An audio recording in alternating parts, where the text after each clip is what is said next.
All right, hello again. Welcome to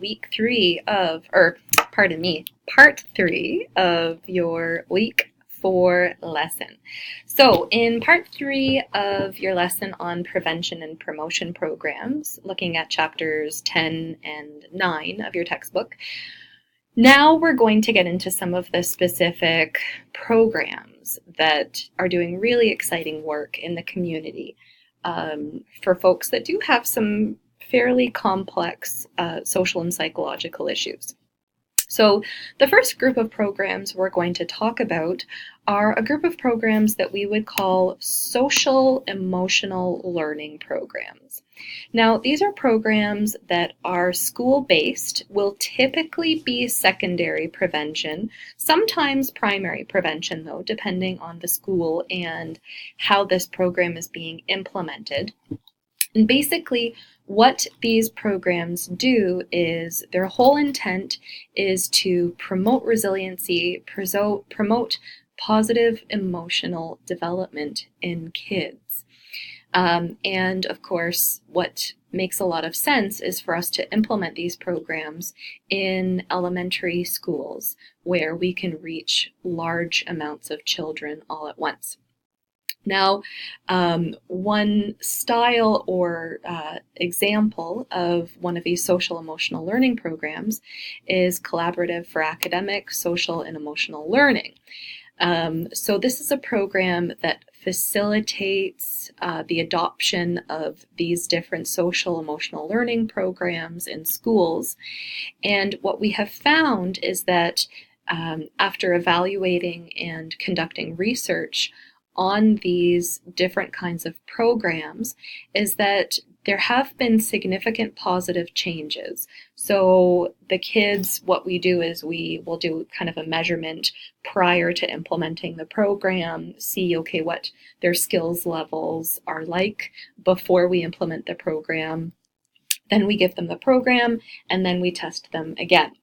And what we found is that, their coping skills, stress management techniques, their ability to engage in emotional regulation, impulse control, things like that, that this is all really positively impacted by the program.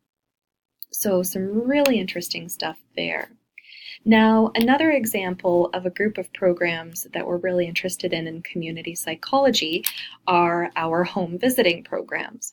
So these are programs that are generally aimed at new and expecting parents. So generally a young single mom, oftentimes a teen mom.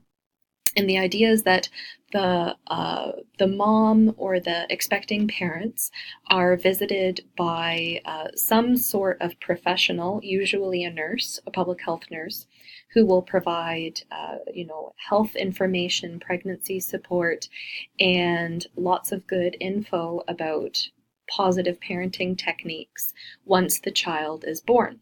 Now, the goal of these programs is, of course, a bunch of different things, right? So it would be, healthy child development. Of course, we want to teach new single parents, about all the important factors for keeping their children healthy and safe. We, of course, want to improve their parenting techniques and improve the interactions that they have with their kids. This could be something like, how do you respond to your kid if your kid's having a temper tantrum, for example? That's something that, a lot of parents get really stressed out about. And rightfully so, right? If your little 2-year-old's having a meltdown in the grocery store, that's really embarrassing. What do you do? Oh. And it's something that is like a universal thing with kids, right? Every kid is going to have a temper tantrum at some point. So how do you respond in a way that's positive, supportive, keeps the kid safe, doesn't shame the child, and of course teaches the child a more appropriate response other than, screaming and throwing their limbs and things like that. And of course, the big one that these programs do is they prevent child maltreatment, right? Because we know that, again, our, young single parents, these are folks who typically live in situations where, they probably don't have, secure financial situation. Maybe they're living in poverty. They don't have a job. These are very stressful situations. And these are all risk factors for child maltreatment or child abuse. So what these programs are doing is they are just preventing these kinds of things from happening as well. In terms of the program dissemination, two big ones that we look at are the nurse-family partnership, which you guys are going to be learning a little bit more specifically about for your discussion this week, and another one is called Healthy Families America. Now, we do have a very similar approach in Canada to the nurse-family partnership. If you are a new parent, you will often be offered visits by a public health nurse, that's the term I'm looking for, through your municipality's public health office. And what they do is they pop by, see how you're doing, maybe teach the new mom about breastfeeding, proper nutrition for the baby, they weigh the baby, make sure that the baby's gaining weight, etc. Because, after you have this kid, right, sometimes parents often feel quite alone, quite nervous about, different kinds of things that they should and shouldn't be doing with the baby in terms of, how often does the baby need to eat? How often does the baby sleep, for example? And new parents are often bombarded with lots of information from family members, neighbors, friends. Some of it's great and some of it maybe isn't. So, just having a professional come into the home and provide this kind of, professional information is really, really helpful for a lot of new parents. And then if there are any significant risk factors for child maltreatment, you've got somebody in the home to, provide additional supports and hopefully prevent anything from becoming worse. Another interesting example of a program group that is used for preventing childhood behavior disorders and also promoting positive parenting is the P Positive Parenting Program and the Incredible Years. I'm a little click happy here. So these two programs are implemented widely within Canada, and what they are is they're very interesting, accessible parenting training programs targeted for parents of young kids, and the parents of these young kids don't necessarily have to have behavioral problems, although they're very helpful for parents with behavioral problems. And what we find is that families that go through either one of these programs, that they report, that they feel more empowered, more informed about how to positively respond to their kids when they're having a difficult time. They know how to, have good quality conversations with their kids. Really, really good stuff that these programs do. Now, this bullying prevention program is the other program that you guys are going to be looking at in your discussion this week. Dan Olveus, this is this fellow right here, he is the one who has created this program, and this is of course in response to a lot of the really awful situations of bullying that we're hearing about in multiple societies over the last couple of decades that has seemingly gotten worse for a few different reasons. But basically what the Olveus bullying prevention program does is it starts off by doing some preliminary research in a school. So it's implemented at the school level, and what they do is they give a survey to all of the students in the school. And all the kids and the teachers and administrators, they fill out this survey about bullying activity. And this survey is really effective in zeroing in on exactly what the problem is in this specific school.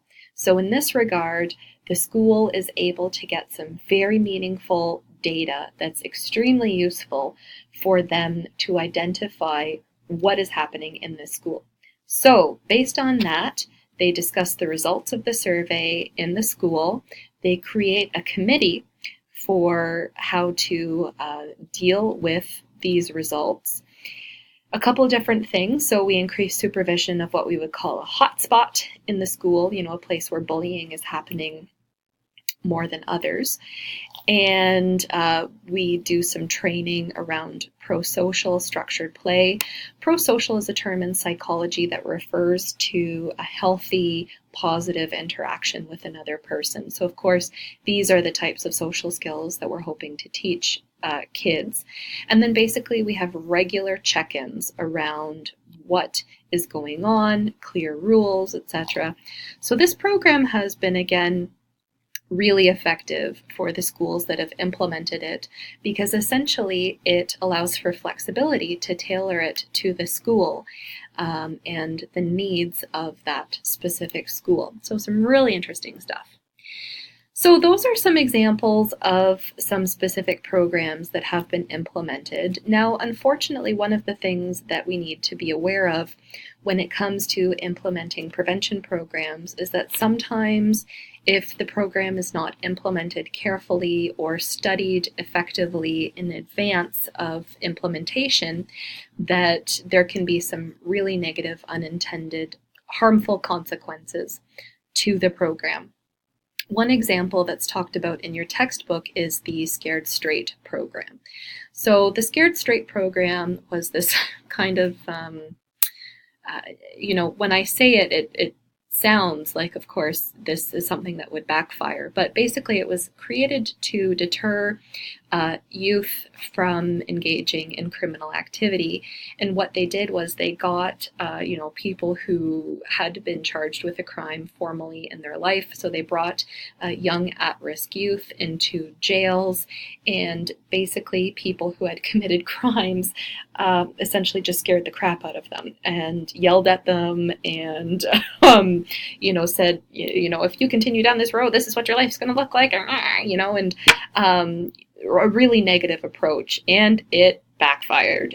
In fact, when the program was evaluated, they actually found that the kids who took part in it were at an increased risk for engaging in crime, because essentially what the program accidentally did was it unintentionally reinforced these attitudes and behaviors that were associated with criminality, like bullying. And, essentially that's how these kids felt after they went through the program. They felt intimidated and antagonized. And so we know that nobody likes to feel like that. So this is an example of a program that had what we would call an iatrogenic effect, which is our fancy psychological scientific term for an unintended or harmful consequence. So let's do a quick review of what we've talked about for your Chapter 10 material. We talked about a few of the issues of implementation, but these ones are going to be things that you guys are going to need to review on your own from the textbook. We talked about some different implementation models, the scaling up model, the research to practice, and then the community-centered model. Obviously, the community-centered model generally works a little bit better. We talked about some specific program examples, the social emotional learning program, the home visiting programs, the Ulvaeus anti-bullying program, and the prevention of childhood bullying programs.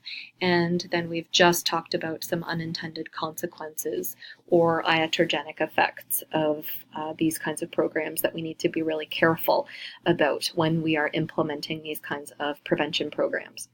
So the week 4 material on chapters 9 and 10 is really exciting for me, because this is one of the really hands-on practical ways that often makes a lot of sense to people for how to understand what we do in community psychology.